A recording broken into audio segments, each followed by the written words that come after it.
Hey, Charles here with Rocky Mountain, and today I'm going to be showing you how to rebuild a WP Supertrax shock. Now you can identify these shocks by the 2 compression and 2 rebound adjusters. Let's go ahead and get into the rebuild. To get this done, we have our Race Tech 2.5 to 5 weight shock fluid. I also have a seal head from Tusk, and then we're going to be using some Loctite and some contact cleaner. So if you need any of this stuff, you can find it on our website. One of the first things we need to do in the process is take some measurements. So let's go ahead and get a baseline on our shock. So we're in the shop. I'm going to be wearing some safety glasses. First thing I'm going to do as far as measurements go is measure this spring, and it's a good idea to use a metric tape measure. It's going to be a little bit easier. So I'm 245 millimeters. I'm going to go ahead and write that down. And then we're going to take a look at our clicker adjustments. We need to make sure these are backed out all the way for bleeding once we go back together. And we want to make sure they go back to the original position. So we're going to start by counting the clicks in until they lightly seat.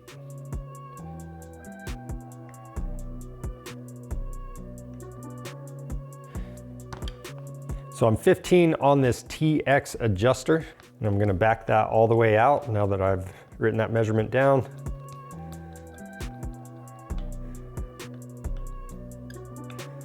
And this one's gonna be affecting that high speed or that oil bypass. And then this rebound adjuster, this is just like any other shock. We'll go ahead and count that in. So I'm 21 on that. Then up here at the top of the shock, we've got our high speed and low speed compression adjusters. We'll do the same for both of those.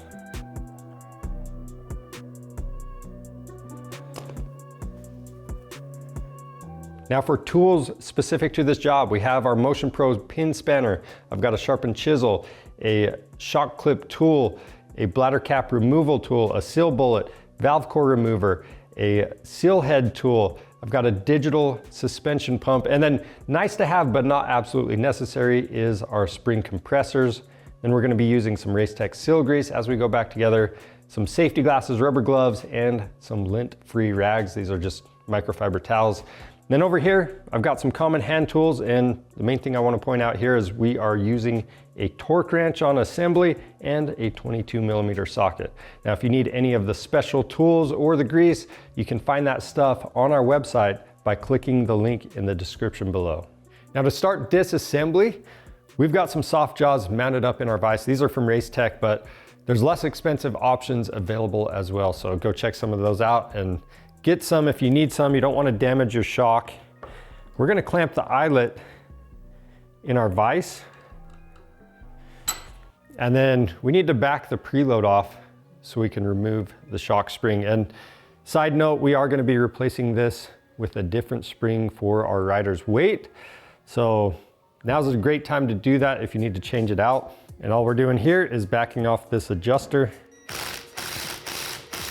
Now with that backed off all the way, we still have a little bit of tension on this retainer. So you can either use a spring compressor at this point, which is the easiest way if you have one, but if not, this thing is almost loose. So you can pull down on it just a little bit to expose a clip. And you might have to use a dead blow mallet just to kind of break that free. You can get dirt jammed up in there. So once you've done that, you should be able to pull down on this and expose that clip, and we'll pop it off.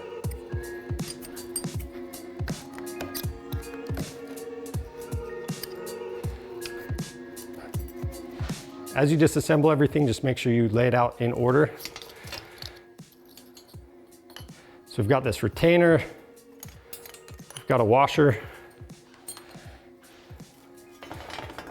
Pull the spring off, and we've got another washer up top. And from here, I'm gonna wipe some of this dirt off that got everywhere. I wanna start out clean.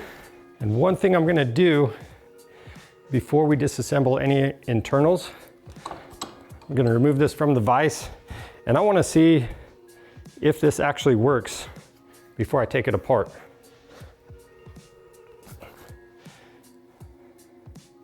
So with that, you can see The movement was smooth, the shaft extended fully, but if you had a bent shaft or something was wrong, it's not gonna look like that. Bent shaft is gonna stick. So this is looking pretty good, and we can go ahead with disassembly. First thing we need to do is remove this cap for our nitrogen. And then me just being curious, I wanna see what kind of nitrogen pressure we have right now. So this is reading 106. So at this point, we can go ahead and release our nitrogen. Next, we need to remove our cap and the bladder for our reservoir. So we've got this Schrader right here. It's sticking up a little bit, and we need to press this down just past a circlip so we can remove it. So to get that done, we want to remove that valve core. And then with this being anodized, I don't want to scratch it. So I'm using a rag to cover it up, and you can use a socket. I'm going to be using a seal head setting tool just so we don't hit that Schrader. And we're going to press the cap in. I'm just going to tap it with my dead blow mallet. We've got that circlip exposed. So now I'm going to use my clip pick tool to pull it out. There's a couple other circlips on this shock, so don't get them mixed up. And then before I pull the bladder out, I don't want to cut anything. There's a little bit of dirt buildup in here. So I'm actually going to remove the shock, and I'm going to spray that out. I'll run my rag up in there just to make sure. And it's also a good idea just to look in there and make sure you didn't scratch anything with that clip as you took it out. So if you did, you can clean it up with some emery cloth, but this is looking pretty good. So what I'm gonna do now is I've got my bladder removal tool. I'm gonna rock this back and forth and gently remove the bladder. And I've got my drain pan underneath, probably gonna spill some oil. And then from here, we've got a cap over the shock seal. So I'm gonna pop this up. Some people hit inside these grooves or the holes with a punch, but it's gonna kind of waller them out. So if you don't want to do that, you can use a sharp chisel.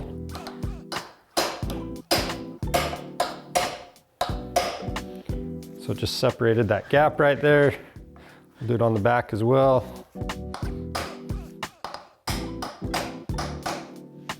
And we'll just punch it up.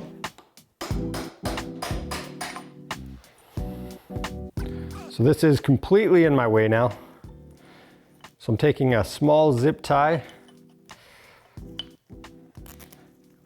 gonna put that around the shaft, and that's gonna help keep that cap out of my way. And then we've got tons of dirt packed up in here as well. So the first thing I'm gonna do is take my seal head setting tool. This one's got two sizes. You've got a big side, small side. So this one, we're gonna be using the big side. Then I'm gonna press the seal head down, and that's gonna expose another clip. To do that, I'm gonna make sure my shock shaft is pulled all the way up. I've got the seal head setting tool on there. And I'm gonna line up my little zip tie, use the cap to press the seal head down. And that's gonna expose a groove right next to there. This one's super dirty, so it might be kind of hard to see. But from here, you just wanna remove that seal head setting tool. And then with that tool out of the way, I can take my clip pick. Gonna remove this circlip. And then this thing's super nasty, so I don't wanna pull the shaft out right away. What I wanna do is remove the shock body from the vise. I'm gonna dump out that reservoir oil, and then I'm gonna spray up in here with that contact cleaner before I remove it. And it's a good idea just to verify that there's no nicks down inside of here before you pull everything out.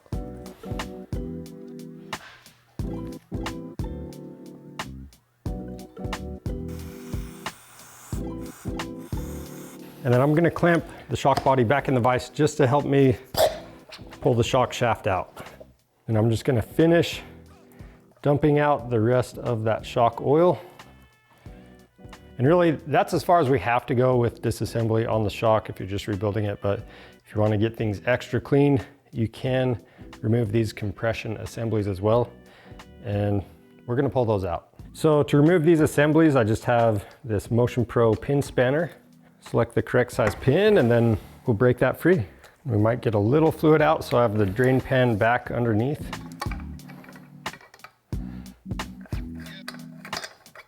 And then for that high-speed side, just make sure you get everything out. And I'm gonna remove the shock body from the vise. And I'm gonna clamp the shock shaft into the vise. And from here, I'm gonna take my 22mm socket. We're gonna remove the nut off the end of the shaft. Pay attention to the orientation of the nut. Now for the shim stacks and our piston, I don't want to screw that stuff up. I want to keep everything in order. So I'm actually going to use an Allen and I'm going to slide everything onto it. You can use a screwdriver as well. We've got this top out spring, spacers, all that stuff is coming with it. That way we don't mess up the order on anything. We've got that seal head. I'm gonna pull off my little zip tie, that cap. These shock bumpers, they commonly wear out. So if you haven't done it for a while, it's not a bad idea to replace it. I'm just gonna pull this one off. And then from here, we can go ahead and get everything cleaned up. So with the shock shaft, we've already mentioned making sure it's not bent. You also want to take a look at the chrome, make sure it's not worn through or damaged in any way. And we're gonna spray some cleaner into all of these orifices and make sure the threads are clean and free of any Loctite.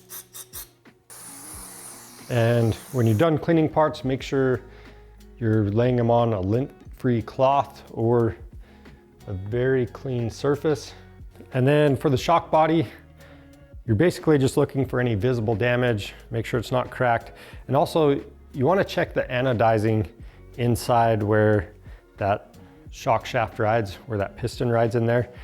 If you see any shiny spots or if it looks worn away or if you saw a metallic color as you drained everything out, it means you either need to get your shock body repaired or just get it replaced. So with that, we're just going to make sure everything's really clean, especially those grooves where the clips go. You can get lots of buildup, and again, you can get a little nick or scratch right there, and you don't want to tear any new seals or O-rings as you're going together.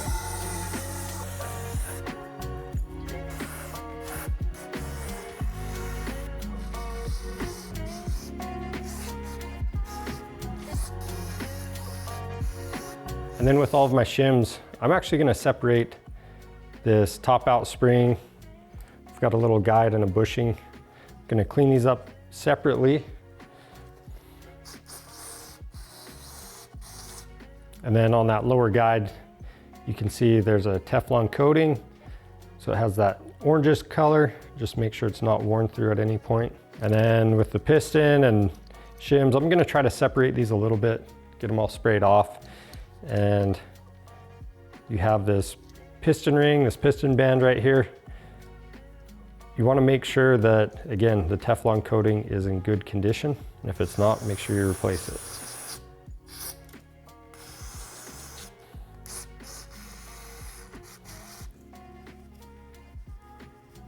Now for the bladder, you want to look at it and make sure that it's not deformed. If it just kind of stays indented like that, or if the rubber seems old or torn or anything like that, definitely get it replaced.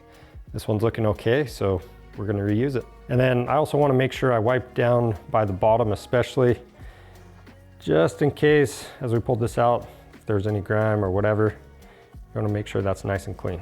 Now for the shock bumper, if this thing is old, maybe it's hard or starting to deteriorate, then you want to make sure you get it replaced. And then again, for parts, we've got the new seal head assembly, and that's going to be coming with a new circlip. So I don't need to worry about cleaning up this old grimy one. But for the other two clips, I'm just going to make sure I wipe them down. And last, I'm just going to clean this cap off. Now for reassembly, we're going to install the shock shaft into the vise, and we're going to start with our bumper. Get that slid on all the way. We've got our cap. And then I'm going to reuse our zip tie to hold that cap up. I'm just gonna make sure everything is perfectly clean. Next, I've got my 18mm seal bullet. Slide that on. That's just gonna make sure that we don't tear our new seals. And I'm gonna use a little bit of seal grease. I'm gonna apply it to both of the seals along with that bushing in there. And I'll put a little bit on this O-ring on the outside. Slide this into place. Remove the bullet. After that, I've got this top out spring in the guides. And remember, one of these guides has a bushing in it. So I'm gonna make sure I have fork oil on that. The side with the bushing will be facing down.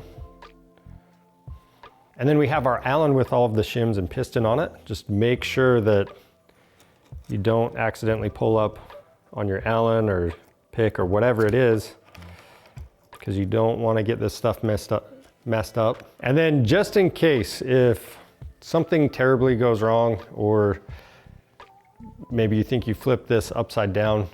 So these rebound shims that are on top, they're gonna be a more narrow diameter, and the compression shims on the bottom, they're gonna be a wider outside diameter. And you know, these pistons, they have ports on them. So one way you can verify is the shims are gonna match the diameter or where those ports sit. So just make sure everything is looking good. Then we can install our nut, and we're gonna apply some thread locker to it and torque it down to 29.5 foot-pounds.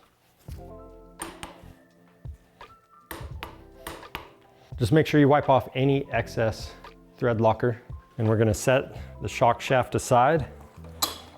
Next, we put the shock body in the vise, and I'm applying just a little bit of grease to these O-rings. Just the seal grease. Then we've got the low speed adjuster right here. We'll use the pin spanner to snug that up. Now for the high speed, we're doing this in a couple steps. So first I'm gonna put this little piston with shim stack in. Kind of hard to see, but make sure it's seated all the way in there. And then we have this little cup. It's got a little washer on the back side of it for the spring. Make sure that's in place. We'll put that on top of that piston assembly. Then we're making sure that we have that washer still covering up that needle bearing. So this one's looking good. Little grease on that O-ring. We'll thread that on and tighten it up.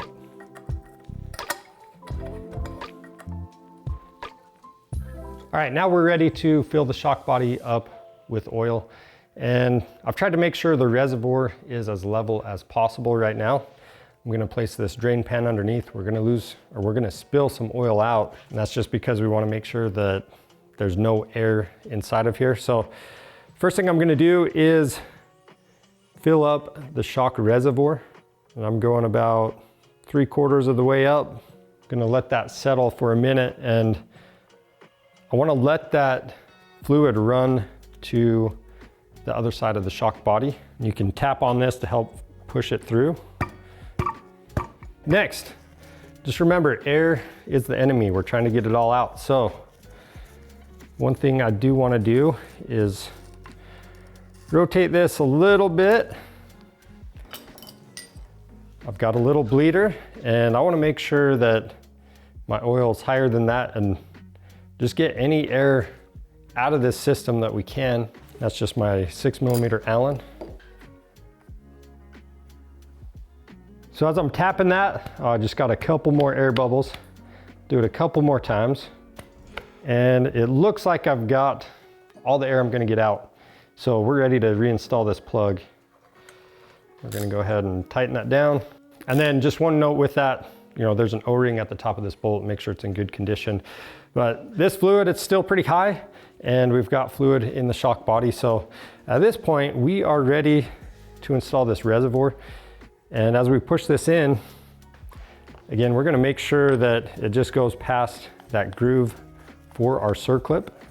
And as you put this in, it should flow fluid out the sides. If it doesn't, you need to pull it back out, put more fluid in, and do the process again. You can see that was quite a bit, but again, we were trying to make sure we're above where that bleeder is. to get all the air out. So not a good way around it that I know of, but from here what we can do is take that clip where you heard that snap. I'm also gonna put this pick on it just to make sure it's all the way in its groove. You do not want this coming out. We're going to install the Schrader valve, and I'm gonna use my suspension pump to pump this up between 5 and 10 PSI. Now that's not a lot of pressure, so if you're not 100% sure that the cap pushed all the way against that clip, you can always use this bladder cap tool, make sure everything's secure. So that's looking really good.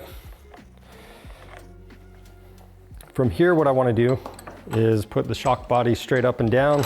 And I'm going to fill this body up so it's, a 1/2 inch, maybe an inch from the top. Make sure you have a little bit of oil on that piston ring. We already greased up that O-ring. And from here, we need to make sure that we work all of the bubbles out of the shock. I'm going to slowly slide this down into place.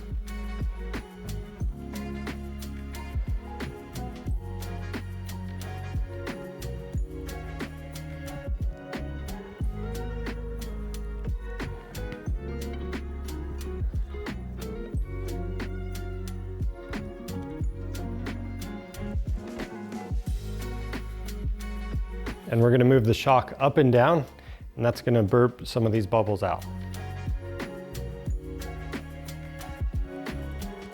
And as you do this, you just wanna make sure that the retainer that had that bushing in it, make sure it doesn't come out of the oil at any point. Now, if you have a heavy compression stack and wanna make sure that it opens up so all the air comes out, you can use a mallet. We're actually gonna hit the shock shaft. That's gonna open that stack. And then for the final bleeding, I like to go up and down really slow a few times, and that just makes sure that nothing's cavitating inside and making more bubbles. And then I'm gonna let this sit for a few minutes and let all of those bubbles work to the top. All right, so all we're looking for in bleeding is making sure we don't hear any bubbles going in and out of that valving. So ours is sounding good. Now I'm gonna top off this shock fluid. I'm going all the way to the top, and again, just trying to make sure that we have no air at all in the system. And what we're gonna do from here, I'm gonna pull the shock shaft up just a little bit, as high as I can go, while making sure the inlet port stays submerged in oil. We need to push the seal head down into place. Got my seal head setting tool right here.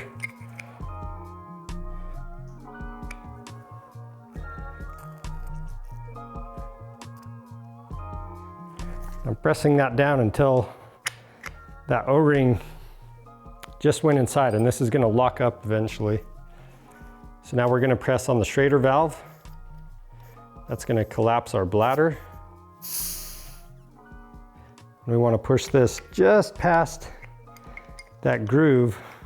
Then we can take our clip, we're gonna set it down into its groove.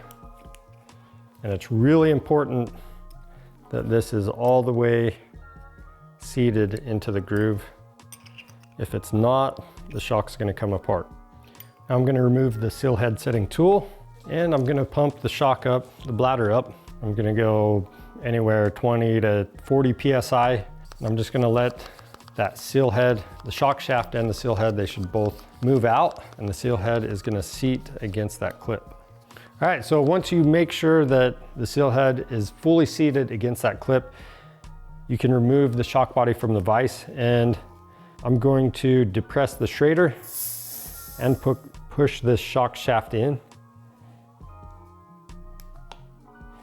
And then for this shock, we're filling this with 125 PSI, but depending on the shock that you have, you might have a different recommendation. So always refer to any information that came with your shock. Next, we're gonna install the cap for our Schrader.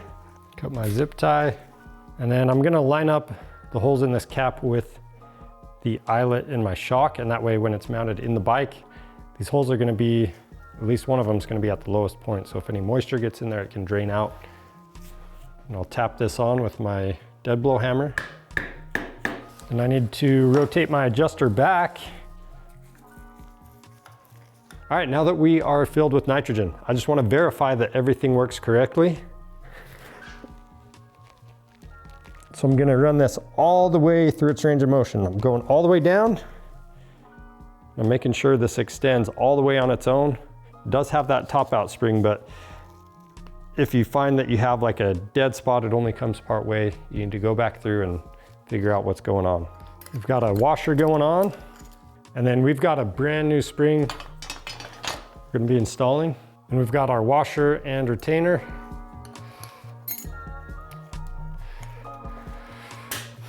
And before we put this clip in place, just make sure that these adjusters on the bottom are on the same side as the adjusters for the top. And you want to make sure that clip's all the way in its groove. And if you took a measurement before, just set the shock to that measurement you had.